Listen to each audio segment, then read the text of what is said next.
Representative Kerner, you have House Bill 874.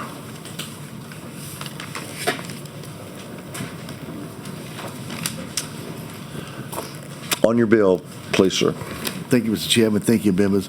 What this bill does, it by registering with the local courts and local law enforcement, it allows the offender to be better monitored and protects the victim. Additional information is put in the docket, and that allows law enforcement and the victim to reach out to the provider. Also, violation reports within 24 hours is important for the public safety and the victim. And what it does, this bill allows the courts to get rid of bad actors. Senator Cloud for question.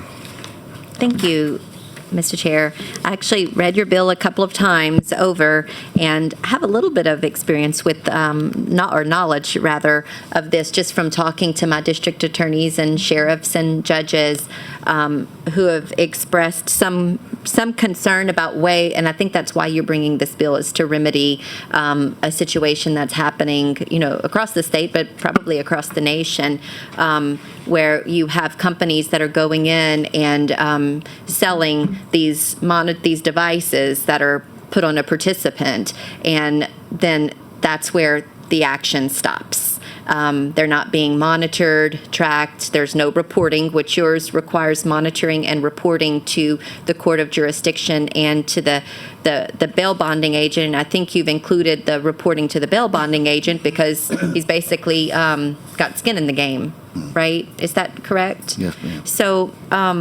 just because I don't have the answer to this question, but I thought about it on my drive in this morning. How much do bonding agents usually charge, like the parish, for offenders each day? So there's not a whole lot of government-run programs. There are a couple. It's usually private vendors, and it can be anywhere between $6 a day and $10 a day. Okay. And then there's other services that are available, like victim protection and things like that, that still should keep it within that. $6 to $10 a day, and that's local. The locals pay for that. The local offender. It's paid for by the offender. On to the offender. Yes. Okay, and then knowing that there is a problem that exists that you're trying to remedy, the bail bonding agent. The bail bonding agent is doing the monitoring. I'm assuming at this point. No. No, ma'am. The reason why the notification is being made to the bail agencies is because it is a bond condition, and the bond condition includes the fact that if this person does violate the conditions or fails to appear in court, it's real money on that bond amount. So notifying the bail agent that there is a problem with this person's release and they're violating the conditions just allows them to have that offender on their radar, and if need be, pick them up and surrender them at the jail through the bail's arrest powers. Okay, so that means if there is an offense or a violation within that time frame, the bail bondsman would be alerted. Yes, ma'am. Okay, and I think the only other question, within the context of the bill, the bonding company, would they, like right now, a bonding, in Louisiana, could a bail's bondsman actually be a vendor? They can. Okay. As a bond condition. So they could be or a as a vendor court order. for their own, the people they're bonding out? Yes, ma'am, and that's why the requirement to report violations is very important. Okay. And it's also important to make sure that the court and the sheriff's office knows who's monitoring offenders. So under your bill, if a bail's bondsman is a vendor, will they be required to monitor their participant and report? Yes, ma'am. Okay. Does it, I want to read that in the bill. Where does it?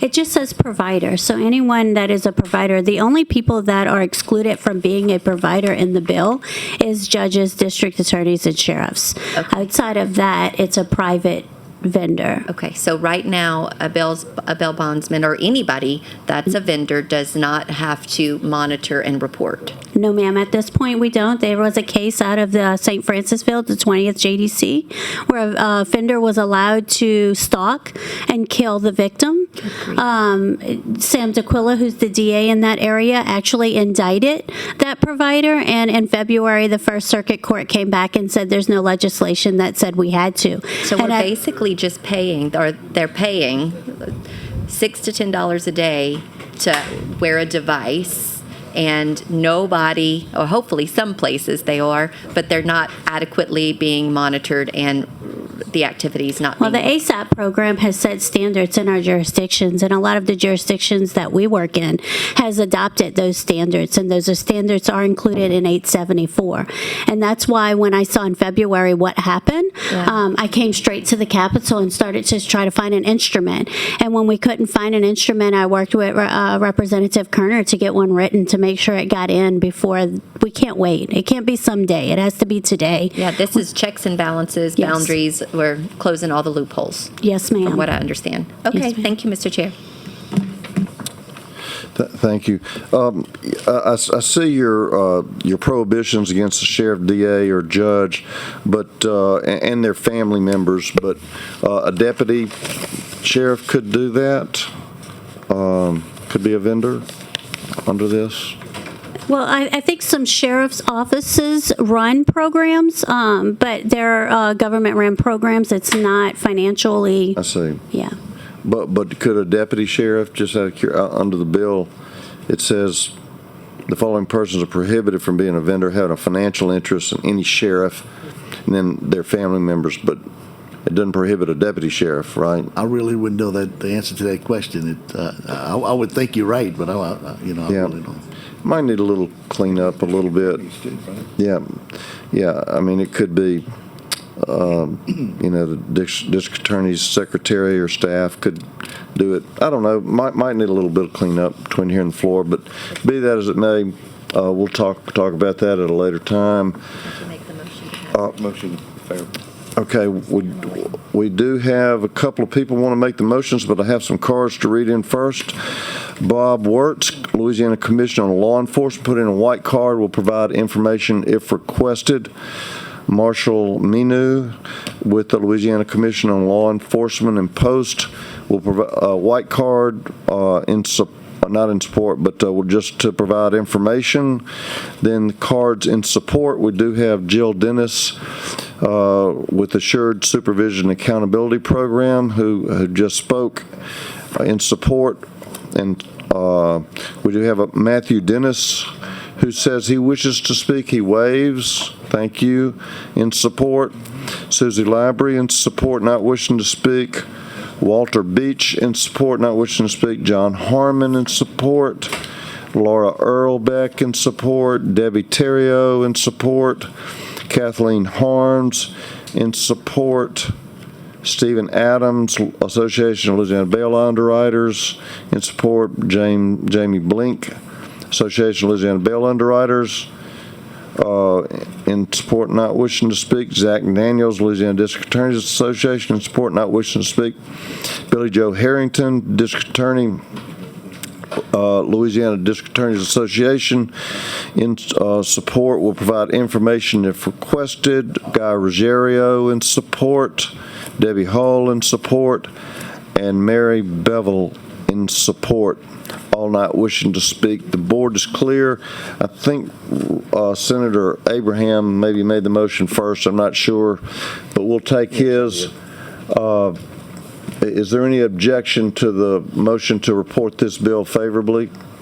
There being none, House Bill 874 will be reported favorably. Thank you, Representative. Thank you. Thank you, Mr. Chairman. Thank you.